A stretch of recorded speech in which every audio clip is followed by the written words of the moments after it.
Big boss 9 starting అసలు ఎక్కడ గొడవల వాతావరణం ఉంది. నీకు స్టార్టింగ్ లోనే అసలు ఎండింగ్ వచ్చిందా అనిపించింది. అంత గొడవలు చేస్తున్నారు. అంత అనవసరం లేని కంటెంట్ ఇస్తున్నారు.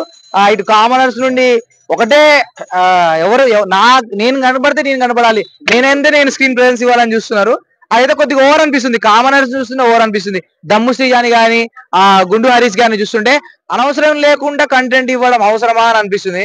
ఎందుకంటే వాళ్ళ సెలబ్రిటీ వాళ్ళు బిగ్ బాస్ ఇవ్వద్దు అన్నాడు. ఆ ఫ్రూట్స్ ఏమైనా తినడానికి ఇవ్వద్దు అన్నాడు. అరే ముందు నోటికాడ కూడు లాక్కున్నాడు అవన్నీ. అరే అవసరమైతే నేను వెళ్ళిపోతా, హరీష్ గారు అవసరమైతే నేను వెళ్ళిపోతా. ఆయన ఏమైనా సెలబ్రిటీల నుంచి తీసుకొచ్చారా? గుండు కూడా కొట్టించుకున్నాడు. అవసరమైతే నేను వెళ్ళిపోడా ఎందుకు నిజంగానే బిగ్ బాస్ నువ్వు వెళ్ళిపో హరీష్ అంటే వెళ్ళిపోతారా? ఎందుకు ఆ మాటలు ఊకే నీ అవసరమైతే నేను వెళ్ళిపోతా అని హెచ్చులు మాట్లాడడం అదైతే ఓవర్ గా అనిపించింది.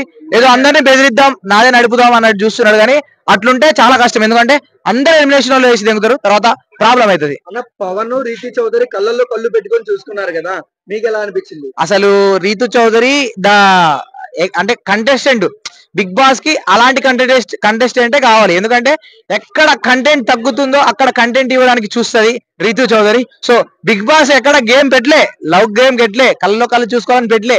ఆమె క్రియేట్ చేసింది, చూద్దామా మన ఇద్దరు కళ్ళలో కళ్ళు పెట్టుకుని ఎవరు ఎక్కువసేపు చూద్దామా అని చెప్పేసి అక్కడ గేమ్ క్రియేట్ చేసింది, జనాల్ని ఎంటర్టైన్ చేసింది. మాలాంటి యువతని బిగ్ బాస్ చూసేటట్లు చేస్తుంది రీతు చౌదరి. కానీ మనం ఇన్స్టాగ్రామ్ లో చూసిన రీతు చౌదరి ఆ రీతు చౌదరి కాదు. ఇంకొక 2-3 రోజుల్లో ఆమె చందాలతో మనందరినీ బిగ్ బాస్ లో చూపిస్తుంది. సో రావడమే ఒక పెద్ద వికెట్ వేసింది పవన్ ని. సో పవన్ కళ్యాణ్ వేసింది. నెక్స్ట్ డే1 పవన్ అందరిని వేసుకుంటూ పోయి లాస్ట్ అక్కడ ఉన్న మగవాళ్ళందరినీ ఒక లైన్ లో పెట్టడానికి రీతు చౌదరి అయితే ప్రయత్నిస్తుంది. అంటే ఇమాన్యుయల్ కామెంట్ చేశారు కదా మాస్క్ అంకుల్ ని, అవును, ఎలా అనిపించింది? అదైతే నాకు ఏం అంత లేదనిపించింది. నార్మల్ గా అన్నా అన్నాడు, నువ్వు ఒక గుండు అంకుల్ అన్నాడు. అంటే గుండు చూడంగానే అరే గుండు అంటాం మనం, బయట కూడా గుండు చూడగానే గుండుడా అంటాం, అది కామన్.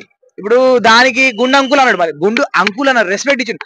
నువ్వు అట్లా అంటాం నాకు నచ్చలేదు. అమ్మాయిల ముందు నేను అమ్మాయిల లైన్ వేస్తా కదా, నన్ను అంకుల్ అనేసరికి నేను ఫీల్ అయినా అని చెప్పుంటే బాగుండేది. కానీ నువ్వు అంత ముందు గుండు అంకుల్ అనగా లిటరల్లీ ఇమాన్యుల్ ఏడ్చేసాడు భయ. అంటే మనకి లాంగ్ లెన్స్ కెమెరా పెట్టలేదు కానీ నిజంగా జూమ్ చేస్తుంటే zoom shot Emmanuel crying first day ఏడిపించేశాడు మన హరీష్ బాబాయ్. సో అది దానివల్ల ఇంకా ఇంకొకసారి ఇమాన్యుల్ ఎవరి కామెడీ అయితే చేయలేడు అనుకుంటా.